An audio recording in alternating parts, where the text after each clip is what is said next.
Dans cette présentation, je vais vous parler de notre projet s'intitulant It Show. Vous l'avez sûrement remarqué, nos trajets du quotidien sont parfois marqués par des personnes talentueuses. Que ce soit dans la rue ou dans les transports en commun, il n'est pas rare de rencontrer des musiciens, chanteurs ou danseurs. Le problème que nous remarquons, c'est que ces talents ne sont souvent pas assez mis en valeur et qu'il est difficile de retrouver ou suivre ce genre d'artistes. Ce que nous proposons pour résoudre ce problème est une application gratuite, It Show. Elle permet de créer une véritable communauté d'artistes et de spectateurs. L'artiste se crée un profil avec toutes les informations qu'il souhaite communiquer, ses dernières vidéos, les rendez-vous de ses prochaines représentations ainsi que sa géolocalisation.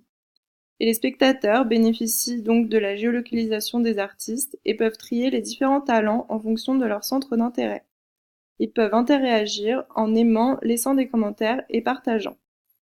Le compte de l'application peut également se rattacher à d'autres réseaux sociaux comme Facebook afin d'ouvrir la communauté à toutes vos relations.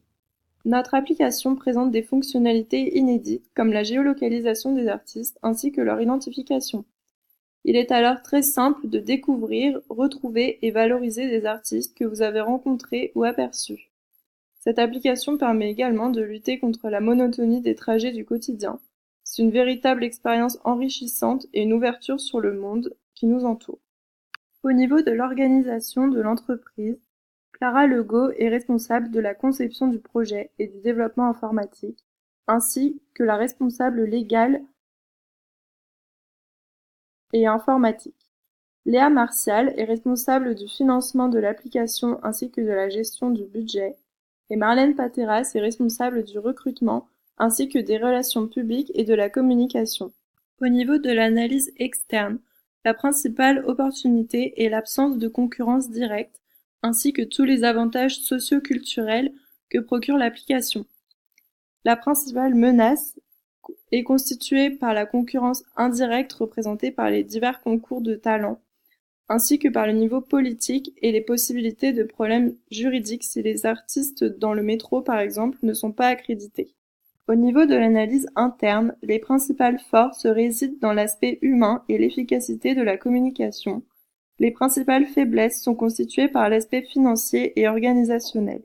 Au niveau de la courbe de valeur, nous comparons l'application aux concours de talents, aux réseaux sociaux musicaux et à rien donc qui est représenté par un trajet quotidien en l'absence de l'application. Donc nous remarquons que l'application It Show se démarque car elle permet la géolocalisation des artistes et ainsi qu'une interactivité très satisfaisante. Elle pourrait cependant être améliorée au niveau de l'accessibilité des artistes et celle du public qui nécessite en fait de posséder un smartphone. Donc à ce niveau-là, il y a une petite faiblesse. Le budget peut donc se décomposer en une partie juridique, une partie au niveau du développement et de la mise sur le marché de l'application et finalement tous les coûts liés au fonctionnement de l'application. Au niveau du planning, on notera deux principales étapes. La première avant la sortie de l'application, qui constituera en l'étude de la population cible ainsi que le développement de l'application, et la deuxième étape après la sortie, qui concernera le marketing et la scalabilité.